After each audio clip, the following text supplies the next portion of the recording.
இந்த யாரோட ஈத் பெருநாள் எப்படி போச்சுன்னு பார்க்கலாமா? நீங்கள் நம்ம சேனலில் இப்போ தான் ஃபர்ஸ்ட் டைம் பார்க்குறீங்கன்னா மறக்காமல் சப்ஸ்கிரைப் பண்ணி வச்சுக்கோங்க. இந்த வீடியோ பிடிச்சிருந்துச்சுன்னா இந்த வீடியோக்கு ஒரு லைக்கையும் போட்டுருங்க. ஈத் பெருநாள் அன்றைக்கி மார்னிங் பிரேக்ஃபாஸ்ட் என்னெல்லாம் பண்ணியிருந்தேன்னு பார்க்கலாமா? எனக்கு பிடிச்ச காம்போ தான் அன்றைக்கி ரெடி பண்ணியிருந்தேன்.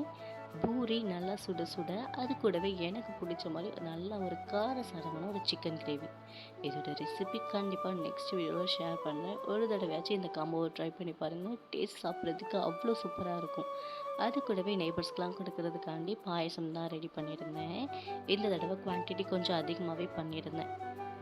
இதோட ரெசிபியும் நெக்ஸ்ட் வீடியோவில் கண்டிப்பாக ஷேர் பண்ணிக்கிறேன். இது பெருநாள் அன்னைக்கு இப்படி ஆகும்னு நினச்சி கூட பார்க்கல.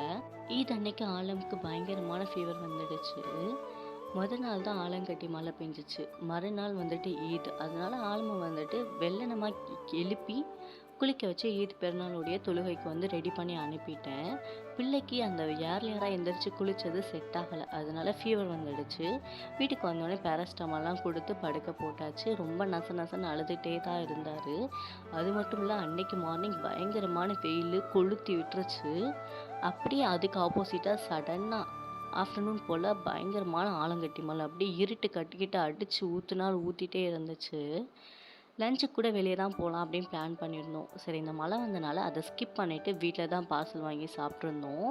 இதுதான் ஃபர்ஸ்ட் டைம் நான் ஆலங்கட்டி மழை பார்க்குறது. நீங்கள் அப்படி பார்த்துருந்தீங்கன்னா ஒரு ரெய்னி மூஞ்சியை மறக்காமல் கமெண்ட்ஸில் வந்துட்டு கமெண்ட் பண்ணிட்டு போங்க. இன்னொரு சூப்பரான மினி விளாக்ல பார்க்குறேன். அது வரைக்கும் பாய்.